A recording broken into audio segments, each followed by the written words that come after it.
Oi, eu sou o Juliano Mendes e esse é o Tropeçando em Coisas, o meu podcast. Como uma pessoa com deficiência visual, eu aprendi a ver a vida com outros olhos. E é isso que eu quero compartilhar com você nos próximos minutos. Então, sinta-se à vontade, sente-se à vontade, porque o show já vai começar.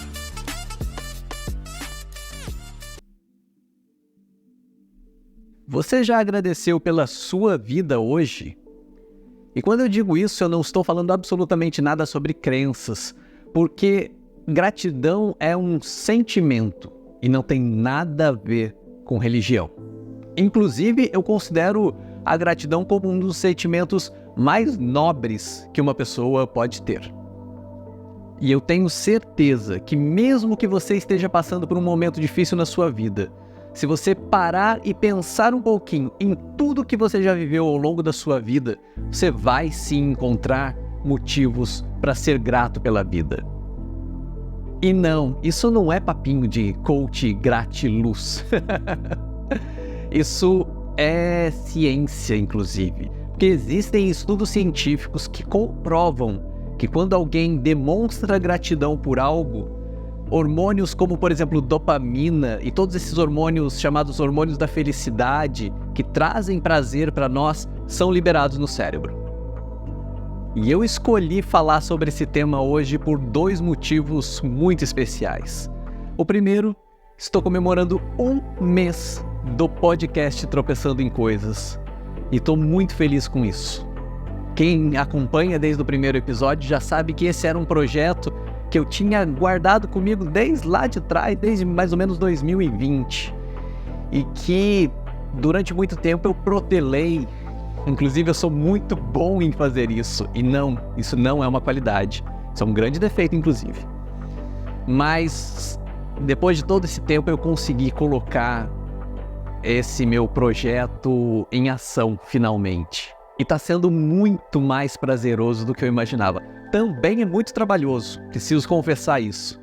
Mas tem me gerado uma alegria, uma satisfação muito grande. Desde o momento em que eu ligo o gravador do celular, seja o gravador de áudio ou hoje, excepcionalmente, o gravador de vídeo, para começar a fazer e colocar tudo aquilo que está aqui na minha cabeça para o lado de fora, quanto até o momento de finalizar a edição, que aí sim é a parte mais chata. E eu sou muito grato a você que está acompanhando o podcast desde o começo, você que está me dando feedbacks, falando o que está bom, o que precisa ser melhorado. Isso me ajuda muito e eu preciso de verdade, de coração, te agradecer. Assim também como eu preciso agradecer a quem está aqui pela primeira vez, quem descobriu por acaso esse canal ou por indicação de alguém, enfim, seja como for que você tenha chegado aqui, muito obrigado, espero que você goste, espero que fique, porque aqui a grande intenção é trazer reflexão para todo mundo, inclusive e principalmente para mim mesmo, porque quando eu começo a falar sobre algo, quando eu começo a lembrar de coisas que eu já passei na minha vida, coisas boas ou coisas ruins, e começo a colocar isso em palavras, tirar do mundo das ideias, como diria Platão, Sócrates e os grandes filósofos da antiguidade, né, sobre o mundo das ideias, e trazer para o mundo real, isso faz bem para mim, em primeiro lugar. Então, quando alguém me diz que ouviu o meu podcast, refletiu sobre algo que eu falei, pensou sobre algo que eu falei, concordou ou discordou de algo, isso para mim é muito gratificante. É um motivo de grande gratidão. Então, de verdade, eu te agradeço, de coração. E espero que você continue aqui comigo, acompanhando os episódios. Por favor, compartilhe com outras pessoas, isso é muito importante. É importante você me ajudar a fazer esse projeto crescer. Eu quero que essas ideias, essas loucuras mesmo, que às vezes saem da minha cabeça, cheguem a mais pessoas e para isso eu preciso muito da sua ajuda. E além disso, eu tenho um outro motivo muito, muito importante para agradecer. Essa época do ano me traz lembranças muito fortes e gera em mim um sentimento de gratidão à vida enorme. dia 3 de junho de 2008, eu fui submetido a um transplante de rim. E com toda certeza, aquele momento, há 16 anos atrás, mudou a minha vida. Mudou a minha forma de enxergar o mundo, mudou os meus sentimentos com relação à vida, com relação às outras pessoas, com relação ao que realmente importa na vida. Porque muitas vezes a gente dá importância a tantas coisas insignificantes. E quando você passa por uma cirurgia tão delicada quanto um transplante, você entende que, na verdade, não importa o que os outros pensam sobre você, não importa, sei lá, como é que o vizinho comprou aquele carro novo, não importa a marca da roupa que você está vestindo ou que o outro está vestindo, muito menos. Mas o que realmente importa é cada instante que você consegue estar vivo, literalmente. E essa história, ela começou quando eu tinha aproximadamente 16 anos. 1998, talvez. Acho que é 98. Quem me conhece sabe que eu não sou muito bom de conta. Mas eu sei que eu estava no segundo ano do ensino médio e um dia na escola eu comecei a passar muito mal. E aí a professora me levou a um postinho médico que tinha ao lado da escola. Mediram minha pressão e a pressão de um menino de 16 anos estava 19/11, extremamente alta. E aí vim para casa. Obviamente meus pais se preocuparam muito, porque felizmente eu tenho pais maravilhosos que sempre cuidaram da minha saúde de uma forma extraordinária. Então fomos fazer uma bateria de exames, inclusive alguns exames que eu digo que eu não desejo para o meu pior inimigo. E aí descobrimos que eu tive uma nefrite, que é uma inflamação nos rins. A gente não sabe exatamente quando aconteceu, provavelmente tenha sido na infância, mas de verdade isso nem importa tanto. Porque de qualquer forma, tendo descoberto na época ou não, o resultado seria basicamente o mesmo. Então, por causa dessa nefrite, os meus rins não cresceram. Um rim de uma pessoa normal mede em torno de 12 centímetros. Os meus, aos 16 anos, quando descobrimos esse problema, eles mediam cerca de 8 centímetros cada. Então, quando eu me tornei adolescente, o corpo começou a exigir mais, o organismo começou a exigir mais dos rins, e por serem menores do que deveriam ser, eles não respondiam ao que o corpo necessitava. E foi graças, entre aspas, né? Felizmente eu tive uma crise de pressão alta a tempo de descobrirmos que eu tive esse problema e começar aí essa jornada rumo ao transplante. Bom, e aí eu fui encaminhado então para um dos melhores nefrologistas da região, e esse eu faço questão de citar o nome, porque eu tenho uma gratidão imensa por ele. Dr. José Adilson, nefrologista, trabalha em Taubaté, e além de um profissional extremamente gabaritado, é um ser humano incrível, um homem de uma bondade, de uma generosidade que poucas vezes eu vi na vida.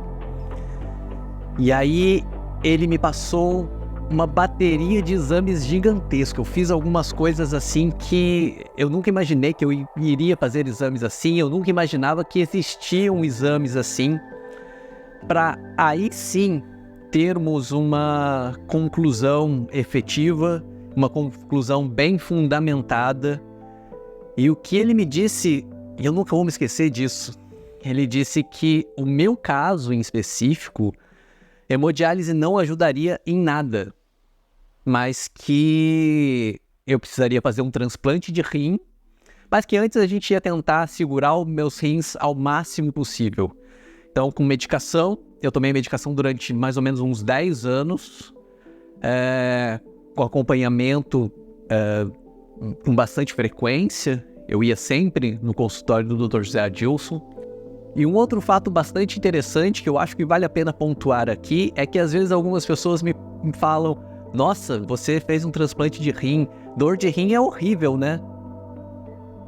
Então, eu não sei, porque eu nunca senti dor de rim. Eu nunca tive nenhuma dor no rim. Se não tivesse sido a crise de pressão alta que eu tive lá em 98, na escola, poderia ter sido um problema bem mais grave, poderia ter ocorrido, porque no meu caso foi uma doença extremamente silenciosa, nunca deu nenhum sinal. A única coisa que era mais ou menos algo que a gente pode considerar como anormal é que eu fazia muita urina, eu tinha muita urina. Eu urinava, às vezes eu precisava fazer um exame que era colher a urina durante 24 horas e acontecia de algumas vezes eu fazer 6 litros de urina dentro de 24 horas.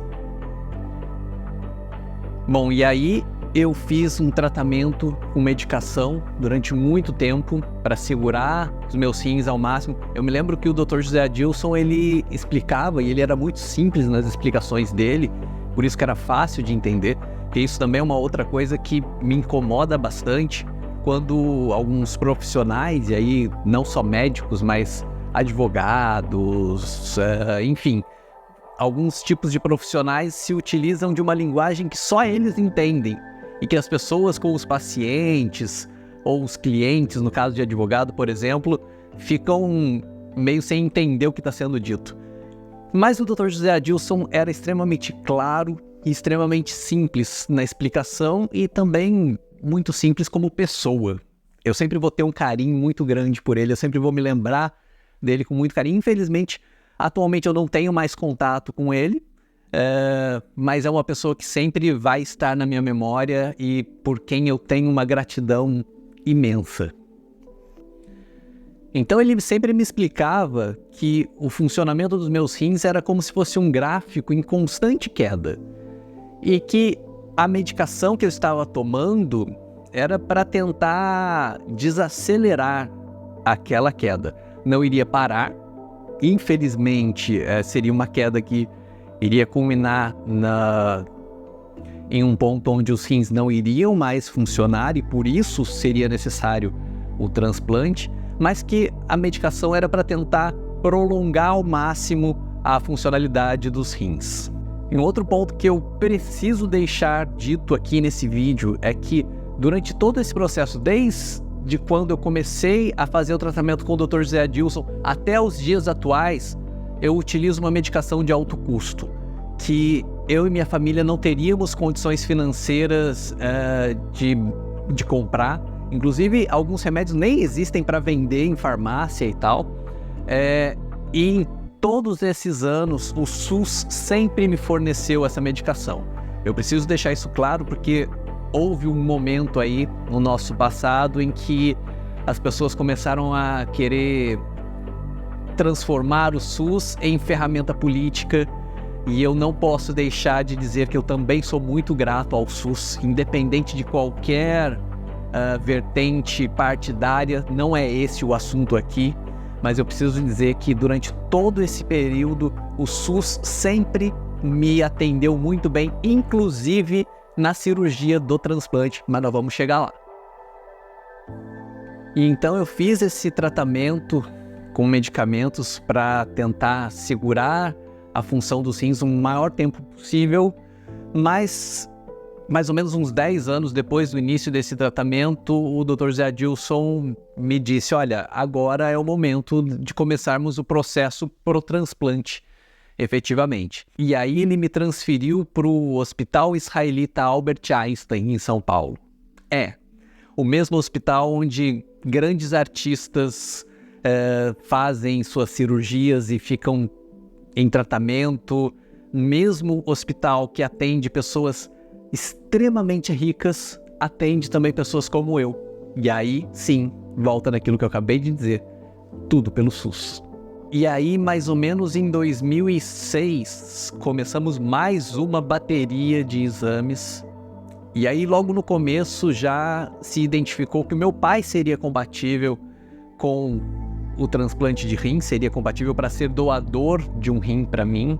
E mais uma vez eu identifiquei que eu sou uma pessoa extremamente abençoada por ter uma família incrível como a família que eu tenho, porque meu pai, logo de começo, já se prontificou imediatamente a doar o rim.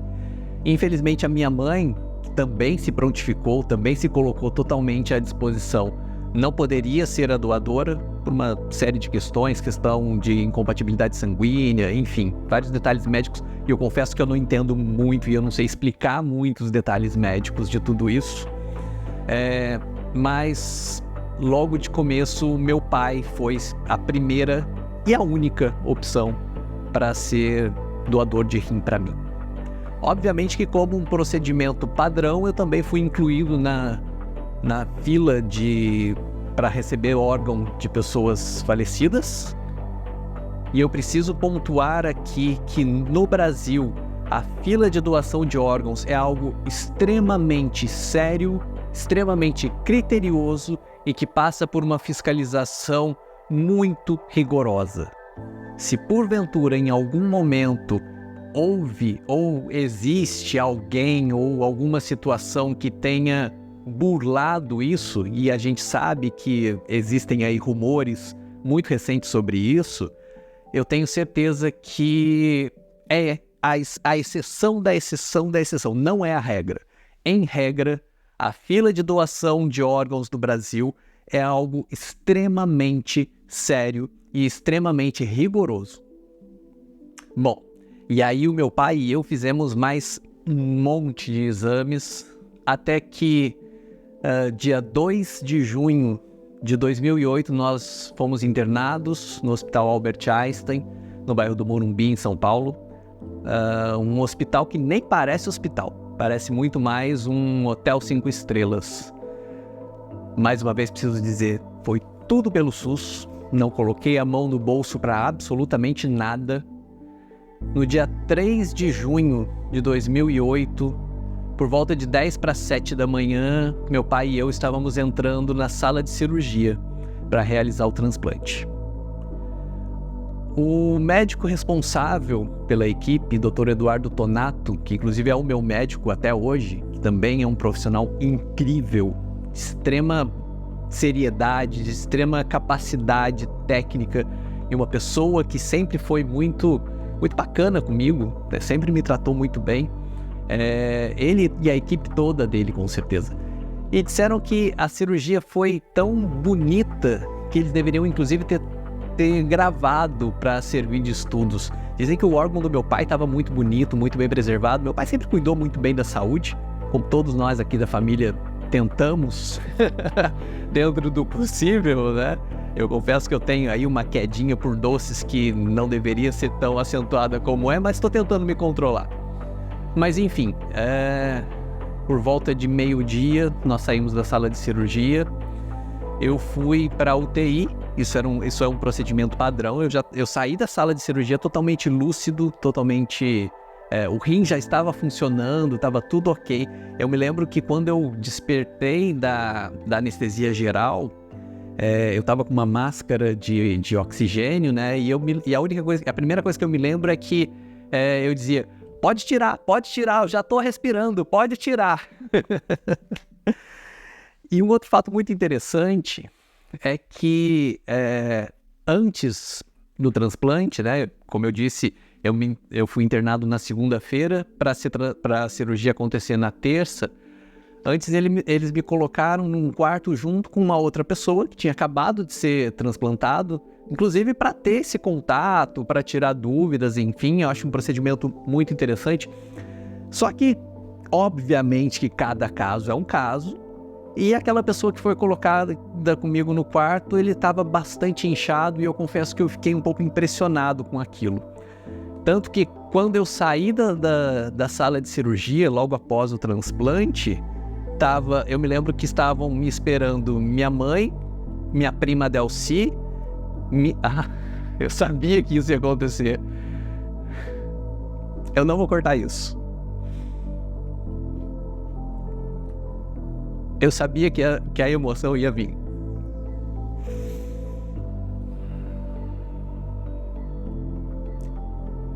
estavam me esperando na saída da sala de cirurgia. Minha mãe, minha prima Delci e minha madrinha Adeite, que infelizmente já faleceu. E uma das primeiras coisas que eu perguntei